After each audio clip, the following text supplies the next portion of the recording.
ಅಪ್ಪು ಹೇಗಿದ್ದೀರಾ? ನಾನು ಚೆನ್ನಾಗಿದ್ದೀನಿ.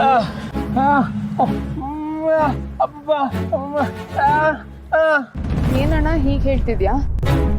ಅಪ್ಪ ಅಮ್ಮ ಸಿಕ್ಕಿದ್ರ ಅಂತ ಕೇಳ್ತಿದ್ಯಲ್ಲ, ಅವ್ರು ಎಲ್ಲಿ ಹೋಗಿದ್ದಾರೆ? ಅಕ್ಕೆ, ಅಣ್ಣ ಏನ್ ಹೇಳ್ತಿದ್ದಾನೆ? ನೀವಾದ್ರೂ ಹೇಳಿ, ಅಪ್ಪ ಅಮ್ಮ ಎಲ್ಲಿ ಹೋಗಿದ್ದಾರೆ? ನಿಜ ಹೇಳಿ. ಅದು ಅಕ್ಕ, ಸಂತೋಷ್ ಭಾವ ಇದಾರಲ್ಲ ಅವರು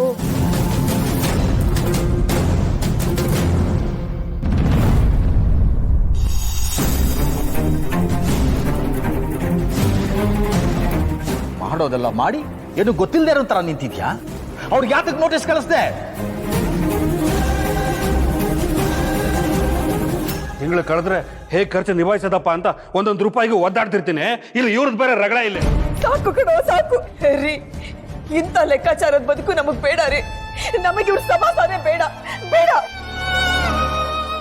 ಮಾವ, ಅದಕ್ಕೆ ಅತ್ತೆ ಮಾವ ಇಬ್ರು ಮನ್ಸು ನೋಯಿಸ್ಕೊಂಡು ಮನೆ ಬಿಟ್ಟು ಹೋಗ್ಬಿಟ್ಟವ್ರೆ.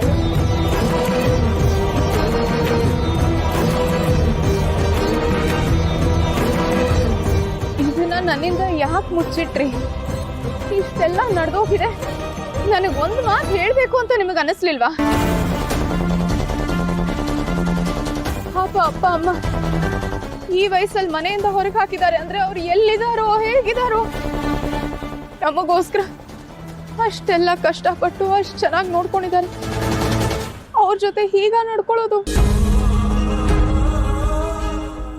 ಈ ಸಂತು ಅವನಿಗೆ ಯಾರು ಹೇಳೋರು ಕೇಳೋರಿಲ್ಲ ಅಂತ ಅವ್ನು ಹೀಗೆಲ್ಲ ಮಾಡ್ತಿದ್ದಾನ?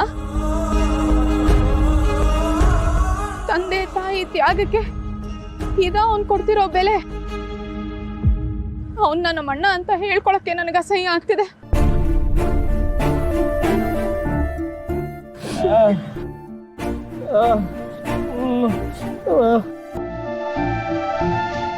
ಹೌದು ಅಕ್ಕ, ವೀಣಾ ಅಕ್ಕನು ಇಷ್ಟೆಲ್ಲ ಆಗಿದ್ದಕ್ಕೆ ಸಾನೆ ಬೇಜಾರು ಮಾಡ್ಕೊಂಡವ್ರೆ.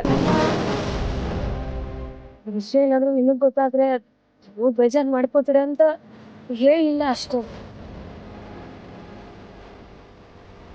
ಇಲ್ಲಿ ನೋಡಿ, ಅಪ್ಪ ಅಮ್ಮನ್ನ ಹೊರಗೆ ಹಾಕಿ ಯಾರಿಗೂ ಗೊತ್ತಿಲ್ಲದೆ ಇರೋ ಹಾಗೆ ಅವನ ಮನೆ ಗೃಹ ಪ್ರವೇಶ ಮಾಡ್ಕೋತಿದ್ದಾನೆ.